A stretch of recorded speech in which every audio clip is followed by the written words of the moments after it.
अल्लाहुम्मा सल्ली अला आऊज़ु बिल्लाहि समीइल अलीम मिनश शैतानिर लईनिर रजीम बिस्मिल्लाहिर रहमानिर रहीम अल्हम्दुलिल्लाहिल मुतजल्लि लिखल्क़िहि बिखल्क़िहि वज़्ज़ाहिरि लिक़ुलूबिहिम बिहुज्जति खल्क़ल खल्क़ मिन गैरि रविय्यतिन अस्सलातु वस्सलामु अला रसूलिहिल करीम व ख़ातिमिन नबिय्यीन व जद्दिल मासूमीन अबिल क़ासिम मुहम्मद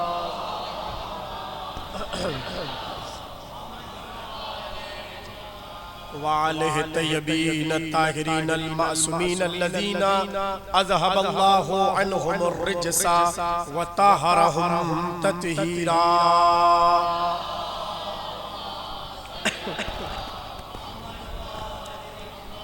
वलअनतुल्लाहि अला आदाइहिम अजमईन मिनल आन इला क़ियाम यौमिद्दीन अम्मा बअदु फ़क़द क़ालल्लाहु तबारकहु फ़ी मुहकम किताबिहिल मजीद वल फ़ुरक़ानिहिल हमीद। बिस्मिल्लाहिर्रहमानिर्रहीम या अय्युहल्लज़ीना आमनू अतीउल्लाह व अतीउर रसूल व उलिल अम्रि मिनकुम सलावत।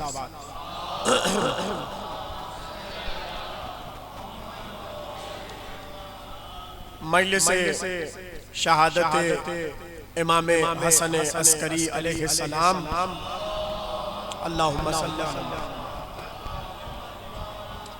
मुनक़िद है और मैंने आपके सामने जिस आयत करीमा की तिलावत करने का शर्फ हासिल किया, इस आयत का ताल्लुक सूरह निसा से, जिसमें परवरदिगार आलम बहुत अहम जानिब अपनी किताब के पढ़ने वालों की तवज्जुहात को मबजूल करवा रहा है।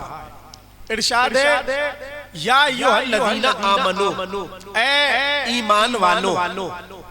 देखे उस्लूब कुरान पर जिन उलमा ने गुफ्तगू की, उसमें खुद एक इस मौजू को ज़ेरे बहस लाया गया कि ये परवरदिगार कभी तो गुफ्तगू करते हुए मुखातिब करता है ईमान वालों को, और कभी गुफ्तगू करते हुए मुखातिब करता है पूरी इंसानियत को।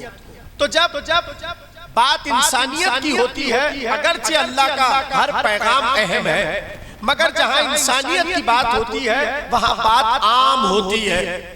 लेकिन जहां परवरदिगारे आलम मुखातिब करे ईमान वालों को,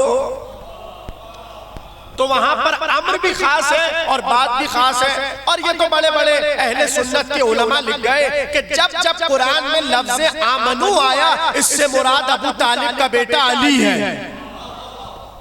जहां अली लफ्ज़ आमनू का मिस्दाक है, वहीं पर ये बातें भी आई कि अली के चाहने वाले भी आमनू का मिस्दाक है। यानी जब अल्लाह कहे या अय्युहल्लज़ीना आमनू, तो इसका मुखातिब खालिस ईमान वाले होंगे। तवज्जो है सबकी मेरे साथ, खालिस ईमान वाले। अब हुक्म क्या है? ऐ ईमान वालों, अतीउल्लाह, अल्लाह की इताअत करो, व अतीउर रसूल, और रसूल की इताअत करो, व उलिल अम्र मिनकुम, और जो तुम में उलिल अम्र है। कुछ कहना चाह रहा हूं, अगर तवज्जो है, व उलिल अम्र मिनकुम, यानी अय्युहल्लज़ीना आमनू से बात कहकर बता दिया कि उलिल अम्र ईमान वालों में होगा, मुनाफिकों में नहीं होगा।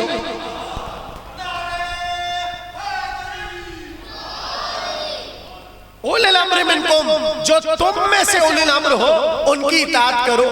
तो अब अल्लाह की इताअत तो बड़ी वाज़ेह है, जाहिर है कि वो खालिक हकीकी है और उसी की इताअत असलन जचती है। हकीकी जिसकी इताअत की जाए वो रब्बे करीम है। अच्छा, रसूल की इताअत भी समझ आ रही है, इसलिए कि अगर रसूल की इताअत न करे तो पूरा दीन भी खतरे में आ जाए और ईमान भी खतरे में आ जाए। और इताअत नबी की मंजिल पर अल्लाह ने बड़े वाज़ेह लफ्जों में कह दिया कि इनकी इताअत ऐसी है कि ये जो दे ले लो, जिससे रोके रुक जाओ। यानी सवाल नहीं करना कि ये क्यों दिया और ये क्यों नहीं दिया, वो जो दे दे ले लो। अब चाहे गदीर में अली दे दे, तुम्हें सवाल नहीं करना, बल्कि तुम्हें कबूल करना है। यह है इताअत का सलीका। ऐ ईमान वालों, अल्लाह की इताअत करो, रसूल की इताअत करो। तो ये दो इताअतें बड़ी वाज़ेह हैं और समझ आ रही है। सवाल ये है कि ये जो उलिल अम्र है ये कौन है? बोलिए अगर बात पहुंच रही है। ये उलिल अम्र कौन है? तो बस अब जरा मुझे अपने ममदूह तक आने के लिए बड़ी मुख्तसर सी तमहीद का सहारा लेना है। अगर आप मेरा साथ दें, सब साथ देंगे मेरा। परवरदिगार तेरी इताअत समझ आ रही है, तेरे नबी की इताअत समझ आ रही है। ये उलिल अम्र कौन है? देखिए, जहां पर कुरान जिक्र करता है और नाम नहीं लेता, वहां मुफस्सिरों की ख्वाहिशात बढ़ जाती है और वो चाहते नाम तो है नहीं, हम जिसको चाहे इसमें लेकर आ जाए। तो लाने की कोशिश की इस बहस पर कि उलिल अम्र कौन है। तो पहला जो जवाब मुफस्सिरीन ने दिया, कहने लगे उलिल अम्र से मुराद सहाबाए रसूल है, असहाबे रसूल उलिल अम्र। मगर मेरा जुमला याद रखिएगा, अल्लाह ने इताअत का हुक्म दिया है किसे? मोमिनों को। और मोमिन उसकी इताअत करेंगे जिसका कौल एक हो। अब अगर यहाँ उलिल अम्र से मुराद असहाबे रसूल है तो तारीख भरी पड़ी है, एक सहाबी कुछ कहता है, दूसरा कुछ कहता है। बोलिए भाई अगर बात पहुंच रही है। यानी बड़े वाज़े लफ्जों में मैं यहाँ ठहर नहीं सकता, बस जल्दी से आगे बढ़ जाऊं। उलिल अम्र से मुराद असहाबे रसूल नहीं, इसलिए कि खुद असहाब के दरमियान कितने ही मामलात में इख्तिलाफ होता था, और उलिल अम्र वो होगा जिसमें इख्तिलाफ ना हो। कुछ कह रहा हूं, ये जुमला याद रखेंगे। उलिल अम्र कौन? जिसमें इख्तिलाफ ना हो। तो कहने लगे अच्छा चलिए, हर सहाबी मुराद नहीं है, लेकिन वो सहाबा के जो बज़ाहिर तख्ते खिलाफत पर आए वो इससे मुराद है। यानी फहरिस्त तो आपके जहनों में है ना 4 नामों की, उन्होंने कहा ये मुराद है उलिल अम्र से। चलिए हम मान लेते हैं, मगर हमने तो तारीख में देखा कि पहले दौर में कुछ मामलात थे, दूसरे दौर में कुछ मामलात थे, तीसरे में कुछ थे और चौथे में कुछ थे। यानी खुद इनके दरमियान मुख्तलिफ आरा और राय बता रही है कि यहाँ कुल्ली इताअत मुराद नहीं है। कहने लगे अच्छा फिर तीसरा नाम और ले लीजिए। कौन? कहने लगे जो भी आलिम होगा वो उलिल अम्र होगा। कुछ कह रहा हूं। उलमा ने कहा जो भी आलिम होगा वो क्या? सब बोलिए उलिल अम्र। अच्छा, अगर हर आलिम उलिल अम्र है तो कुरान ने अच्छे और बुरे उलमा क्यों कहे? ये उलमाए हक्का और उलमाए सू की ताबीर क्यों आई?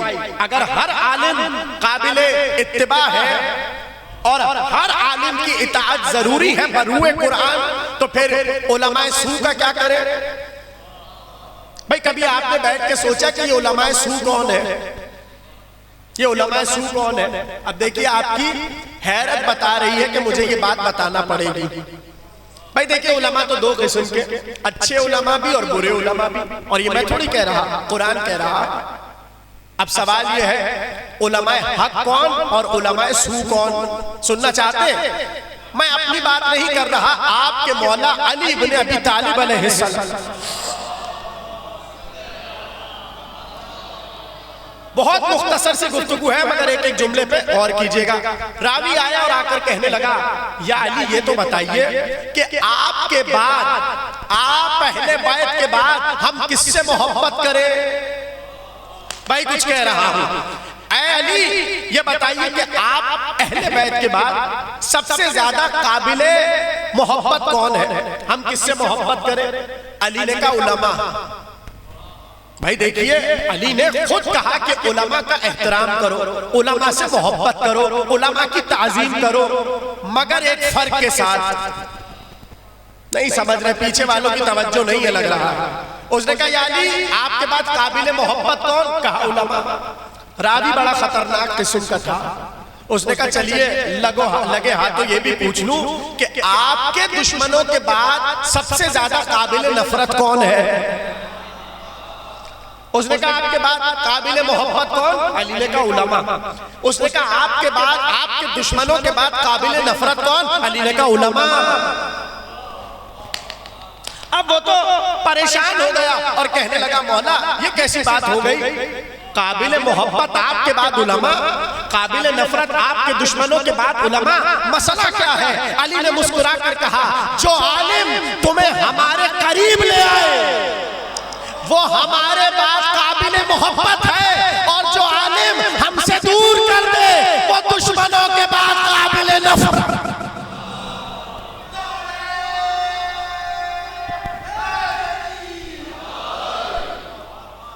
सब तक पहुंची ना बात, यानी काबिले मोहब्बत।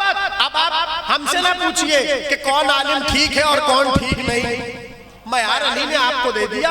बस जिसकी महफिल में बैठकर आप अहले बैत से करीब हो वो आलिम बाद अहले बैत सबसे अफजल और काबिल मोहब्बत। और जिस आलिम की महफिल से उठने के बाद आप शक में पड़ जाए, अच्छा मुस्लिम मासूम नहीं थे, अब्बास भी मासूम नहीं, तो खुद आपके सामने बातें जरा सलावत पढ़ी बुलंद आवाज में मोहम्मद।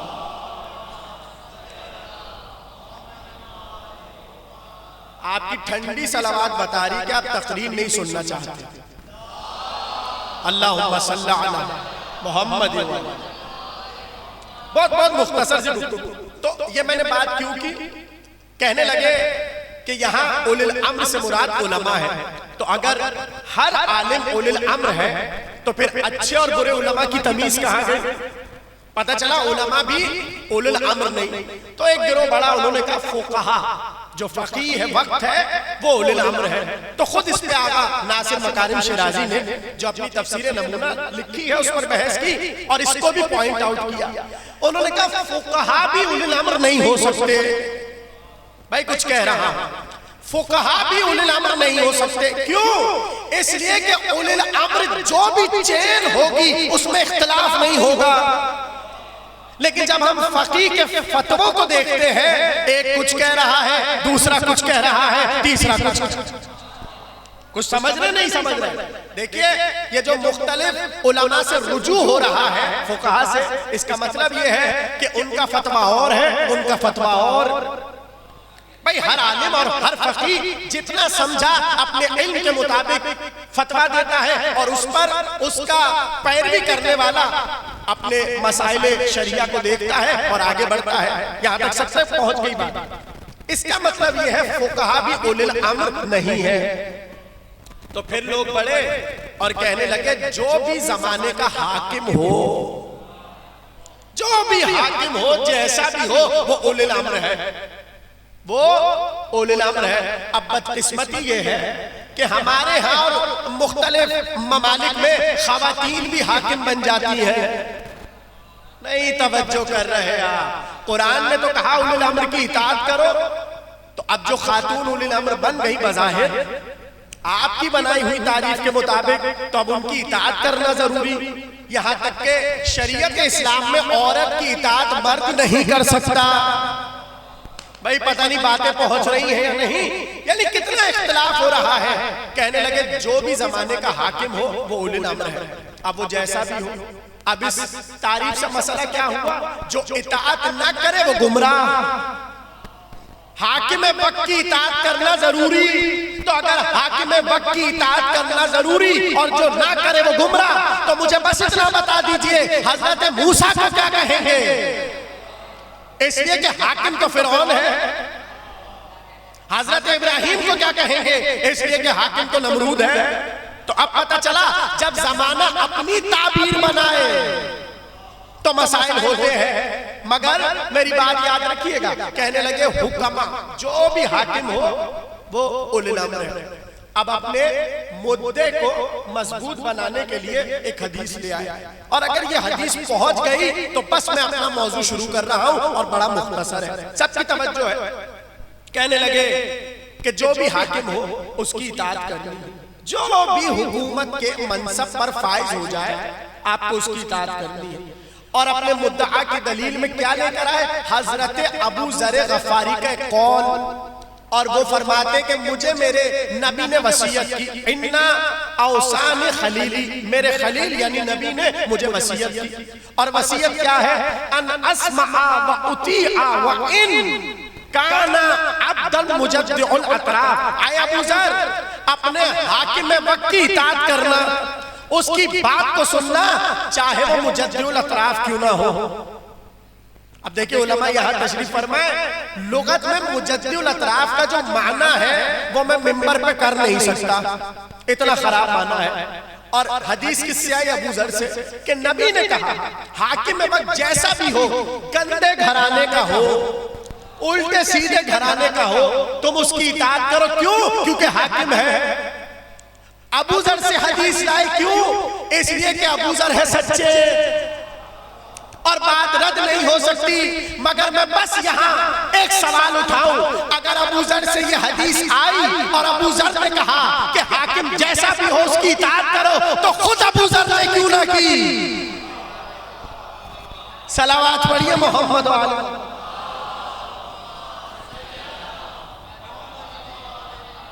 बस बस तकरीर शुरू हो रही है अपने मौजू पर और मुख्तसर है। इसका मतलब ये है कि जो उलिल अम्र का तर्जमा किया गया वो गलत।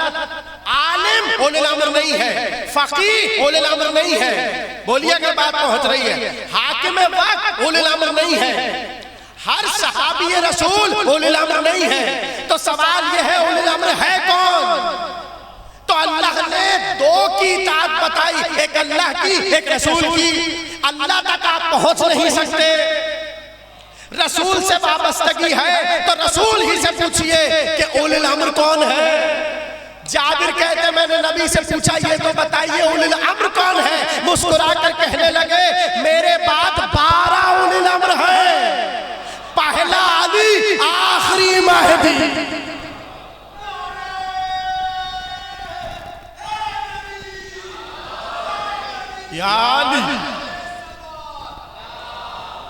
अल्लाहुम्मा सल्लि।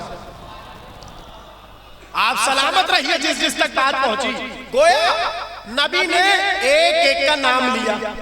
नबी ने कहा हम खुलफाई, वो मेरे खलीफा होंगे, और एक एक का नाम लिया, अली से लेकर अली के आखिरी बेटे तक। ना 11 नाम लिए ना 13 नाम लिए। तवज्जो करना नहीं करना, ना 11 नाम ना 13 नाम, 12 नाम लिए और खामोश हो गए। और फकत नाम नहीं लिए बल्कि सबके लक़ब भी बताए। भाई कुछ कह रहा हूं, और जाबिर को बताया। और इतने इन्हिमाक के साथ नबी जाबिर से गुफ्तगू कर रहे थे का पहला अली, दूसरे हसन, तीसरे हुसैन, चौथे फिर अली, पांचवे फिर मोहम्मद और जाफर, मूसा, एक एक का नाम लेते रहे। लेकिन जब 5वें का नाम आया तो मोहम्मद कहकर ठहर गए। तवज्जो, मोहम्मद कहकर ठहर गए। कहे जाबिर तुम्हारी मोहम्मद से मुलाकात होगी, जिसका नाम मेरे नाम पर है। तुम्हारे अहद में उसे मोहम्मद कहते हैं, तौरात में उसे बाकिर कहते हैं। तौरात में उसका नाम बाकिर है। और जुमला सुनिएगा, रसूल ने कहा जब तुम उसे दर कर लो, जब तुम उसे दर कर लो, फकरहु अलैका, अलैका मिन्नी अस्सलाम, तो मेरी तरफ से उसे सलाम पहुंचा देना। कोई समझे नहीं समझे? और फिर यहां से बात को शुरू करके कहा और मोहम्मद के बाद कौन? जाफर सादिक, उनके बाद मूसा इब्न जाफर, उनके बाद अली इब्न मूसा रिज़ा, उनके बाद मोहम्मद इब्न अली, उनके बाद अली इब्न मोहम्मद, उनके बाद हसन इब्न। आ गया मैं अपने ममदू तक। बुलंद आवाज में सलावत पढ़िए मासूम की शान। अल्लाह। भाई तमहीद सबके जहनों में पहुंच गई। यानी ये है उलिल अम्र की वो चेन, वो कड़ी कि जिसमें इख्तिलाफ नहीं है। अगर यहां तक पहुंच गए आप सब तक बात, तो अजीब बात आपके हवाले करना चाहता हूं, सबकी तवज्जो है। रसूल ने एक एक का नाम बताया, लक़ब बताया और कहा ये मेरे बाद कौन है? सब बोलिए उलिल अम्र, जिनकी इताअत करना वाजिब है। अब यहाँ उलमा ने लिखा कि देखिए वैसे भी हर एक उलिल अम्र हो नहीं सकता। उसकी वजह यह है कि जैसी इताअत नबी की करनी है, देखिए बगैर वक्फे के यहाँ बस वाव रख के कह दिया जैसी इताअत रसूल की वैसी इताअत उलिल अम्र की। तो जुमला कहूं अगर आपकी इजाजत हो, जिसकी इताअत की जा रही है फिर उसका वैसा होना जरूरी है जैसे नबी है। अब जमाना पूछता है इस्मत आइम्मा पर कोई दलील दीजिए। उलुल अम्र सबसे बड़ी दलील मासूमीन की जो बता रही है कि जैसे नबी मासूम वैसे उनके उलुल अम्र मासूम। अब मैंने क्या कहा, ये जो पूरी चेन है और कड़ी है इसमें इख्तिलाफ नहीं है। अहद है आपके 11वें इमाम का जिनकी मजलिस में आप तशरीफ फरमा है। अबू हाशिम कहता है, अबू हाशिम जाफरी, मैं इमाम की खिदमत में था कि अचानक से मैंने सुना कि कोई इमाम से सवाल कर रहा है और सवाल ये कर रहा है, मौला ये तो बताइए कि मर्द का इस्लाम में दुगना हिस्सा है और औरत का एक हिस्सा। ऐसा है ना फिक़ही मसला, मर्द को मिलता है दोहरा हिस्सा और औरत को मिलता है एक। तो रावी ने सवाल किया, ये बताइए इसमें इल्लत क्या है और सबब क्या है, वजह क्या है? ये तो इंसाफ नहीं हुआ इस्लाम में औरत के साथ। उसने सवाल किया, इमाम ने कहा सुनो हम तुम्हें इसकी वजह बताते हैं। भाई बोलिए अगर बात पहुंच रही है। सवाल क्या है? मर्द का दोहरा हिस्सा, औरत का एक।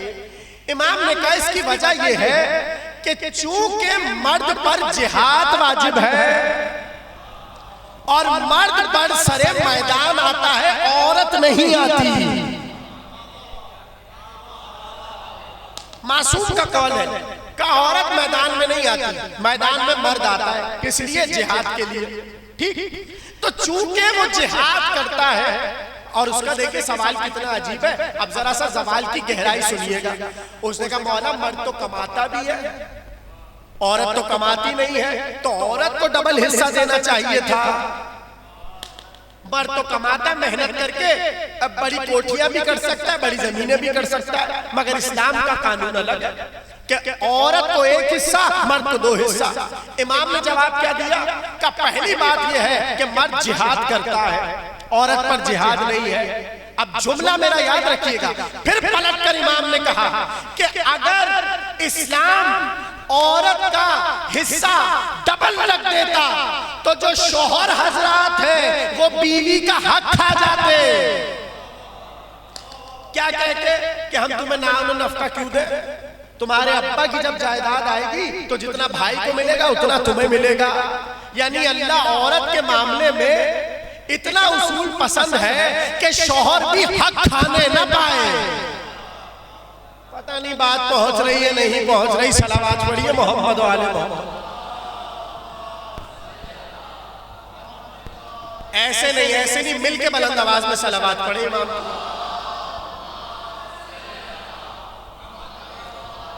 बस 2-3 बातें रह गई, तवज्जो से सुनिए। उसने कहा औरत का एक हिस्सा, मर्द के 2।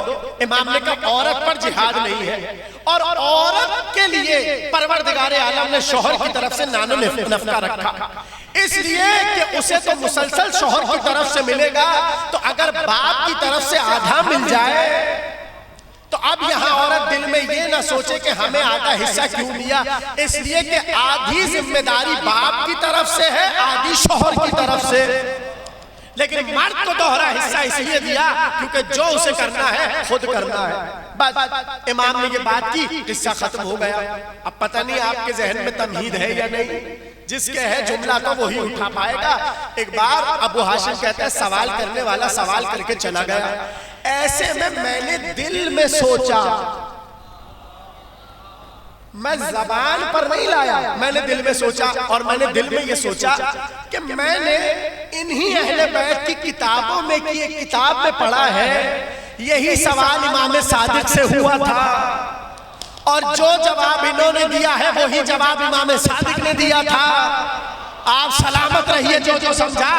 जैसे ही वो कहता है मैंने दिल में ये सोचा, इमाम ने मुखातिब करके कहा जो तुम सोच रहे हो हमें मालूम है, और याद रखना हम जो भी जवाब देने जा रहे होते हैं जो पहले का होता है वही आखिरी का होता है।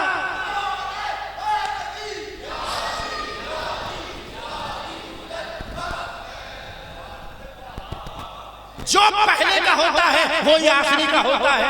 यानी अगर यही सवाल अली से लेकर आखिरी तक होता तो जवाब में फर्क ना होता। अब पता चला उलिल अम्र वो है जिनकी कड़ी में इख्तिलाफ ना, जिनकी पूरी चेन में और कड़ी में इख्तिलाफ ना हो। यानी जो सवाल पहले का, जो जवाब पहले का, वही आखिरी का। अब सुनिए कयामत का जुमला। जैसे इमाम ने कहा कि जो जवाब इमाम सादिक का था वही जवाब मेरा है, और फिर इमाम ने मुस्कुरा कर कहा कि हम इल्म में भी बराबर है। भाई जुमला महफूज कर लीजिएगा। जब ये बात कह चुके तो कहा हम इल्म में भी बराबर है और हम विलायत में भी बराबर है।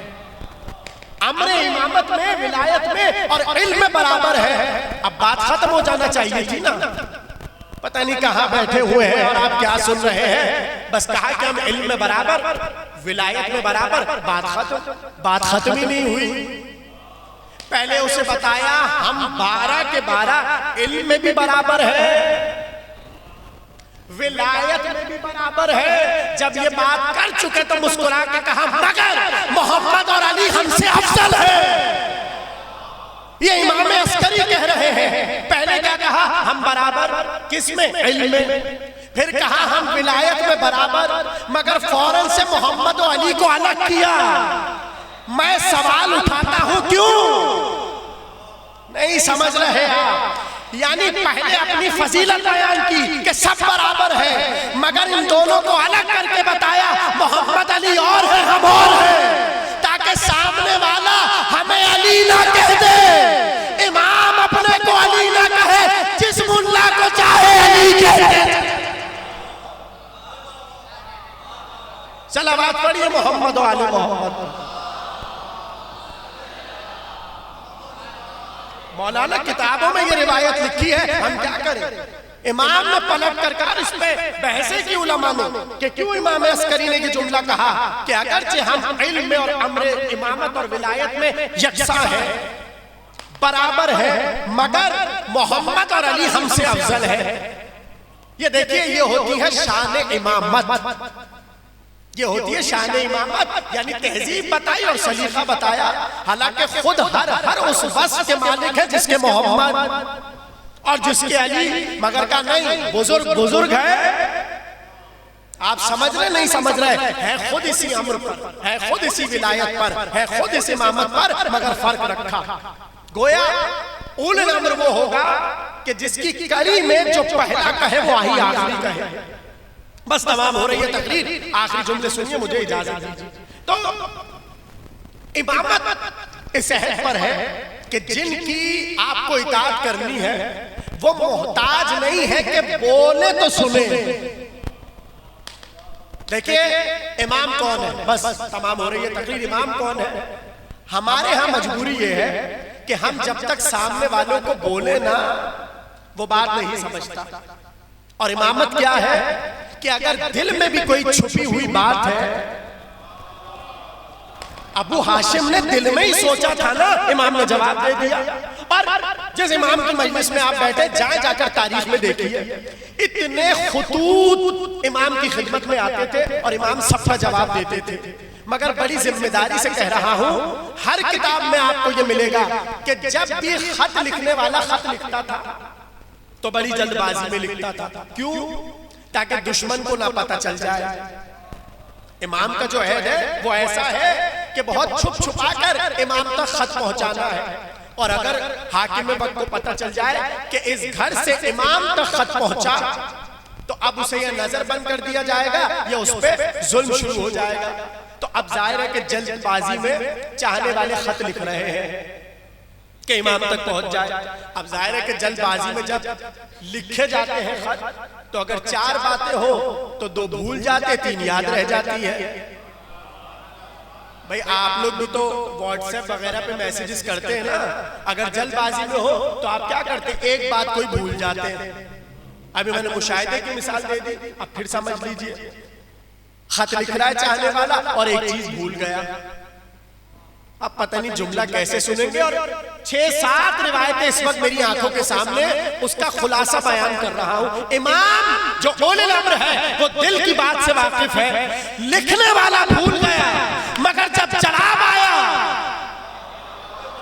इमाम ने ये लिख कर भेजा, तुम लिखना भूल गए थे, हम जवाब देना नहीं। इमाम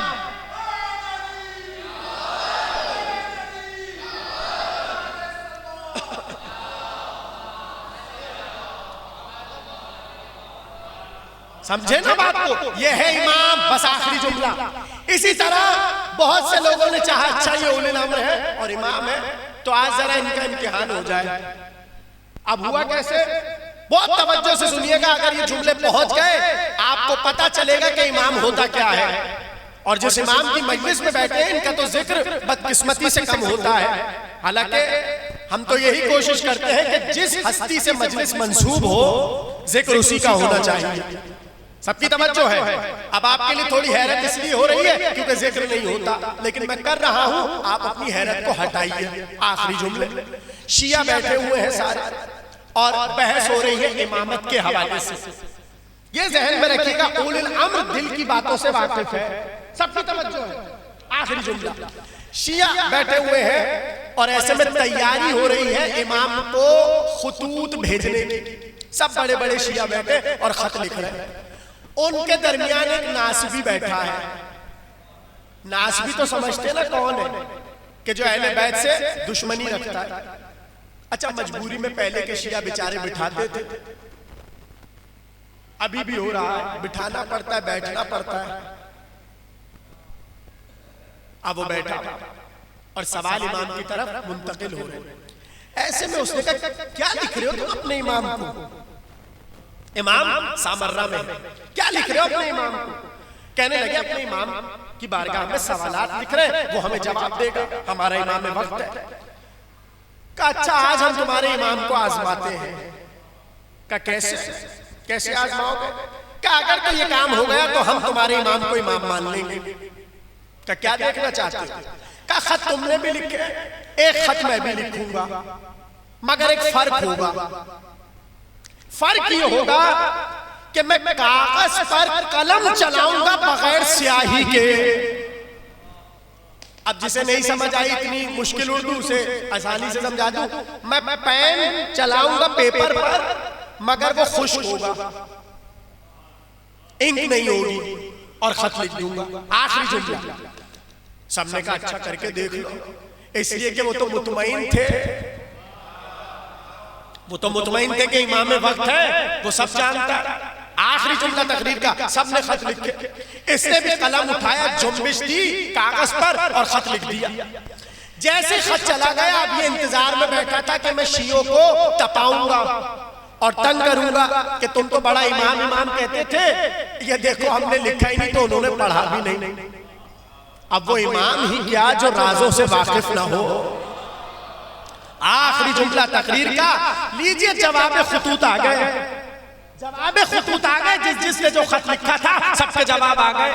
तवज्जो, अब सब बैठे हुए हैं सब बंधाकर कि मेरा जवाब क्या है और मेरा जवाब क्या है और मेरा जवाब क्या है। ऐसे में सबसे ऊपर जिस खत को इमाम ने भेजा वो नासबी का खत था। जुमला पता नहीं कैसे सुनेंगे। खत लिखते हुए तरीका क्या होता है, पहले के हेड में नाम वल्दियत के साथ लिखा जाता था, इसने बगैर इनके चलाया कलम और नाम लिख दिया। अब जैसे ही पलट के नाम आया तो जो बाप का नाम लिखा था वो मिटा हुआ था, इसलिए कि गलत लिखा था। इमाम के लिए तस्हीह करना जरूरी, और इमाम ने असल बाप का नाम लिख दिया। और फिर जो पूरे उसके सवालात थे उन सब के जवाबात भी लिख दिए। कुछ समझे इमामत क्या है? यह है उलिल अम्र। यानी बताया कि हम तुम्हारे कागज कलम के मोहताज नहीं हैं, तुम जो दिल में इरादा करते हो वो बात हम तक पहुंच जाती है। तो जो नासबियों के इरादों से वाकिफ हो, क्या वो अपने इरादों से, चाहने वालों के इरादों से वाकिफ ना होगा? इमाम हसन अस्करी अलैहिस्सलाम, पता है ना कौन सी शब है आज? शब शहादत। और किसकी शहादत? जिस इमाम की आप रइयत हैं, जिस इमाम की इमामत में आप जिंदगी गुजार रहे हैं, आज शब वो इमाम यतीम हो रहा। बस ये जुमला ही रोने के लिए काफी था, इसलिए कि हर मजलिस में जनाबे ज़हरा आती है अपने लाल का पुरसा लेने के लिए। अज़ादारों के सामने अपना रुमाल रख रख के आंसुओं के कतरे जमा करती है। मगर आज तुम्हारे वक्त का इमाम भी आया। ऐसा ना हो कि किसी के पहलू में जमाने का इमाम बैठा हो और मायूस होकर लौट जाए। मेरे बाबा की शहादत हो रही थी, एक आंसू भी ना बहाए। अल्लाह अकबर। मजलूम इमाम, गरीब इमाम, जिसकी सारी जिंदगी कैद खाने में गुजर गई। इंतजार न कीजिएगा किसी सख्त जुमले का, बस जो कह रहा हूं वही मसाइल। सारी जिंदगी कयामत के साथ इमाम की कैद खाने में गुजर गई। 28 बरस उम्र थी कि दुनिया से सिधारे। अरे 28 बरस की उम्र में तो जवानी अपने जोबन पर होती है और जवानी का आलम होता है, मगर हाय 28 बरस के इमाम को जहर दे दिया गया। कैद खाने में आधी जिंदगी गुजर गई, जिसे अभी भी रोना नहीं आ रहा। जाने वो जुमले कैसे सुनेगा। इतनी मर्तबा हाकिम वक्त चाहता था कि इनकी गर्दन को उड़ा दे, यहाँ तक के मोअत्तज़ बिल्लाह ने खत लिखा कि जाओ कूफे के बाजार में ले जाओ और इनकी गर्दन को काट दो। कितना मजलूम इमाम है कि यहाँ तक हुक्म सादिर हो जाते हैं, मगर इमाम ने पलट कर कहा जो मोअत्तज़ बिल्लाह चाहता है ये नहीं हो सकता, इसलिए कि तलवार मेरे जद हुसैन पे चल चुकी। हमें तो शहादत जहर से पानी है। लीजिए तकरीर के आखिरी जुमले। वो वक्त आ गया कि जालिम की तरफ से जहर का प्याला तैयार हो गया और इमाम की तरफ बढ़ने लगा। अज़ादारों, पहली रबीउल अव्वल को जहर मिला था और 8 को शहादत हुई। कभी सोचा 7 दिन तक तुम्हारा इमाम किस हालत में रहा? कभी करवटें बदलता था, कभी कलेजा पकड़ता था, कभी रो के कहता था वाह हुसैना। और वक्त आखिर ऐसा मरहला आ गया कि अब इमाम से पानी का जाम भी उठाया नहीं जाता। क्या सुन रहे हैं आप? अगर गुलाम पानी का जाम आगे कर दे तो अब नकाहत इतनी है, हाथों में नजर आ रहे हैं, थर्रा रहे हैं कि तुम्हारा इमाम अपने हाथों से पानी भी नहीं उठा पा रहा। जुमला आपके हवाले कर रहा हूं। ऐसे में रोकर गुलाम से कहा जरा इधर आओ, मेरे उस मखसूस हुजरे में मेरा 5 बरस का मेहदी होगा। मेरे बच्चे को लाओ। इमाम ज़माना को छुपा के रखा था, इसलिए कि घर में भी दुश्मन के सिपाही थे कि जैसे ही मेहदी को पाओ उन्हें कत्ल कर देना। जब देखा कि सारे दुश्मन के गुलाम अपने कामों में मसरूफ हैं तो अपने गुलाम से कहा मेरे बेटे मेहदी को ले आओ। अब जो हुजरे का पर्दा हटाया, देखा इमाम वक्त सजदे में है। एक बार करीब आकर कहा आपके बाबा बुला रहे हैं। जैसे ही जुमला सुना सजदे को तमाम किया, अपने बाबा के करीब आए। नहीं पता जुमला कैसे सुनेंगे। एक बार मेहदी को देखा, इमाम हसन अस्करी ने उठने की कोशिश की, मेहदी जाकर निपट गए। कहा बाबा जहमत न कीजिए मैं आ गया। ये कहकर हसन अस्करी ने कहा ऐ मेहदी एक बूंद पानी पिला दो, एक बूंद पानी पिला दो। 5 बरस के इमाम मेहदी ने अपने हाथ में जाम लिया, बाबा के लबों से करीब किया, मगर लिखा ये है नकाहत इतनी थी कि बूंद पानी का भी दहन में जा न सका। एक बार करबला का रुख किया, कहा वाह हुसैना। मगर मैं हाथों को जोड़कर कहूं आए मेरे मजलूम इमाम, वक्त रुखसत ये सहारा तो है कि मेहदी करीब है। पानी का जाम लिए आपको पिलाना चाहते हैं, मगर हाय गुरबत हुसैन शिब्र सीने पे था। ज़र पे ज़र लगाता था, मगर हाय गुरबत हुसैन कोई जवान पास न था। आ रहा है ताबूत, मेरे भाई जी शान नोहा पढ़ेंगे, सब सुनिएगा। आखिरी जुमला तकरीर का, बहुत रोएंगे अगर जुमला समझ गए। कहते हैं अब दम निकल रहा था, रूह परवास करने वाली थी, ऐसे में करीब अपने गुलामों को बुलाया और कहा मैं वसीयत करना चाहता हूँ। सारे गुलाम आकर बैठ गए, अपने छोटे से मेहदी को पहलू में रखा, इशारा करके कहा मेरे बाद ये तुम्हारा इमाम है, मेरे बाद ये तुम्हारा इमाम वक्त है, इसकी ग़ैबत होगी, इसका कठिन दौर होगा। बस ये कहते जाते थे, अपने बच्चे को सीने से लगाते थे। ऐसे में घर में शोर उठा, इन्ना लिल्लाहि, पुरसा दो इमाम को आखिरी जुमला, इन्ना लिल्लाहि व इन्ना इलैहि राजिऊन। हसन अस्करी दुनिया से सिधारे। एक बार शोर सुन के फौज को पता चला कि हसन अस्करी शहादत पा गए। सबने तलवारें निकाली। हुक्म जालिम का ये था कि जो घर में मिले उसे कत्ल कर देना। आखिरी जुमला लिखा ये है, इमाम मेहदी हसन अस्करी से लिपटे थे। गुलाम बड़े प्यार से बड़े बच्चे को अलहदा किया, रो रो के कहा आका हट जाए, जालिम कत्ल कर देंगे, हट जाए, जालिम कत्ल कर देंगे। मगर बाप के जनाजे से मेहदी का हटना मुश्किल था। मोहब्बत से मेहदी को हटाया, मगर मैं हाथ जोड़कर कहूँ मौला आप यतीम हुए, मगर मोहब्बत से बाप से जुदा किया। हाय करबला, सकीना हुसैन से लिपटी थी।